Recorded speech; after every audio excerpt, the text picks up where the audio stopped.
Le pouvoir du One for All, bien qu'il soit plutôt bien connu par la communauté, il cache peut-être un secret que personne n'avait encore découvert.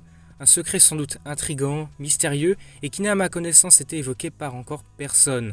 Avant de le découvrir, n'oubliez pas de vous abonner à la chaîne pour soutenir, suivez les prochaines vidéos et puis c'est parti pour découvrir un des secrets du One for All. Le One for All, ce pouvoir transmis de génération en génération, est passé par 9 générations en comptant celle d'Izuku. Mais c'est seulement à partir de celle d'Izuku qu'une évolution est apparue. On l'appelle la singularité du One for All. Contrairement aux précédents utilisateurs, Izuku, lui, peut communiquer avec ses prédécesseurs. Cette communication et intervention des précédents porteurs se manifestent de deux manières différentes. On a la première où ils apparaissent comme des sortes de fantômes aux côtés de Deku pour par exemple lui donner des conseils sur comment utiliser leur alter respectif. La deuxième possibilité, c'est à travers ce qu'on appelle les vestiges du One for All. Ces vestiges sont représentés par un lieu, une salle, dans laquelle il y a différentes chaises pour chaque personnage. Dans ce lieu, chacun va apparaître sous une forme psychique, mentale à l'intérieur du One for All. On l'a vu à diverses reprises, Izuku a ressenti ça un peu comme un rêve. Mais comment finalement ses prédécesseurs apparaissent-ils dans le One for All ? De ce que l'on sait, chaque utilisateur, lorsqu'il a reçu le One for All, a vu son ADN fusionner avec le pouvoir. De ce fait, ils se manifestent donc, grâce à leur ADN, au travers de leurs alters. Par exemple, on a le cas avec All Might, il apparaît sous une forme plutôt floue, comme une sorte de fantôme, car lui n'avait pas d'alter, mais son ADN s'est bien ancré dans le One for All. Mais maintenant, une réelle question se pose. Est-ce que les vestiges sont seulement caractéristiques exclusivement pour le One for All ? C'est ce que nous allons voir maintenant.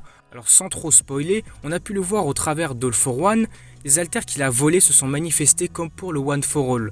Lors de l'arc de la guerre contre les vilains, au moment où All for One et Shigaraki rentrent en contact du One for All de Deku, All for One nous donne quelques explications. Il va alors nous dire que les organes et les alters sont vecteurs de souvenirs. Par exemple, dans son cas à lui, quand il vole des alters, les détenteurs originaux de ces dites alters viennent dans ses cauchemars. Mais plus encore, on le voit plus tard dans l'arc final par exemple, on a pu voir All for One dans ses vestiges à lui, de son alter, l'alter de All for One, et avec en face de lui la représentation psychique, mentale, des possesseurs originaux des alters qu'il a volés.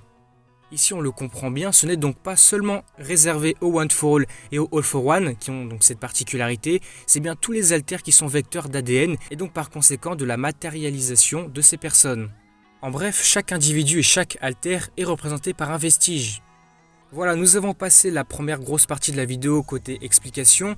J'espère que vous avez pu bien comprendre ce que je voulais dire. Nous passons maintenant à la suite, le sujet principal de cette vidéo. Nous revenons sur le One for All en lui-même. On sait que ce pouvoir a eu 9 utilisateurs en tout. On a Izuku, All Might, Nanashimura, En Tayutai, Daigoro Banjo, Ikage Shinomori, Bruce, Kudo et Yoichi Shigaraki. Tous ici sont présents et sont représentés dans les vestiges du One for All grâce à leur ADN qui est ancré dans leur alter et par conséquent dans le One for All également. Mais ne vous êtes-vous jamais demandé quelle était la particularité de Yoichi, le premier détenteur ? En fait, Yoichi est bel et bien le seul utilisateur à avoir possédé 2 alters en même temps, mis à part Izuku bien sûr avec les divers alters du One for All. Alors pour bien expliquer tout ça, revenons au début. Le One for All est né lorsque All for One a transmis un alter permettant de stocker de la force à son frère Yoichi qu'on pensait à la base sans alter. Mais finalement il avait été révélé qu'il avait bel et bien un pouvoir, celui de transmettre son alter. Donc c'est à partir de là que les deux pouvoirs ont fusionné pour donner naissance au One for All. Mais tout le problème réside là-dedans. Vous aurez peut-être déjà compris où je voulais en venir depuis tout à l'heure. Mais justement, le problème ou peut-être l'incohérence, je ne sais pas vraiment comment qualifier cela, mais en fait, qui est le détenteur originel de l'alter de stockage de force ? All for One a bien volé cet alter à quelqu'un pour le transmettre à Yoichi. Mais alors pourquoi son vestige, le vestige de cette personne, ne s'est jamais manifesté dans le One for All ?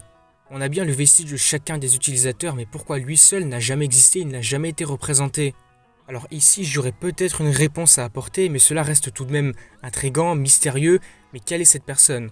Alors comme les deux alters, celui de stockage de force et celui de transmettre son alter de Yoichi, ont fusionné, c'est comme si les deux alters appartenaient finalement qu'à Yoichi lui seul. Puisque nous le savons bien, le One for All est né à partir de la fusion de ces deux pouvoirs. Donc nous pouvons très bien imaginer que les consciences des utilisateurs n'étaient apparues qu'à partir de Yoichi. Mais donc ce qui voudrait dire que celle du porteur de l'alter de stockage de force aurait simplement été effacée. Mais c'est vrai qu'ici, en fait, cette réflexion n'a un petit peu aucun sens, j'ai envie de dire, puisque on sait que les consciences résident bel et bien dans les pouvoirs, dans les alters. Alors pourquoi deux pouvoirs qui fusionnent suppriment une conscience? Ça n'a pas de sens. Alors je vais reposer la question, mais pourquoi cette conscience n'a jamais été représentée? Pourquoi elle n'existe pas? Et voilà, cette vidéo s'arrête ici. Globalement, je vous remercie de l'avoir suivi, j'espère qu'elle vous aura plu. N'hésitez pas à vous abonner à la chaîne pour soutenir sur les prochaines vidéos. En tout cas, moi j'aurais pris beaucoup de plaisir à la tourner, c'est vrai que ce sujet était vraiment intéressant.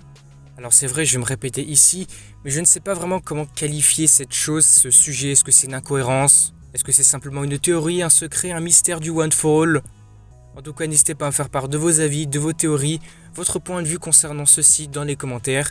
Et si la vidéo vous a plu, n'hésitez pas à liker, à commenter, à partager comme d'habitude. Et puis surtout, n'oubliez pas de vous abonner à la chaîne pour suivre les prochaines vidéos, soutenir la chaîne. Et du coup, moi je vous dis à la prochaine.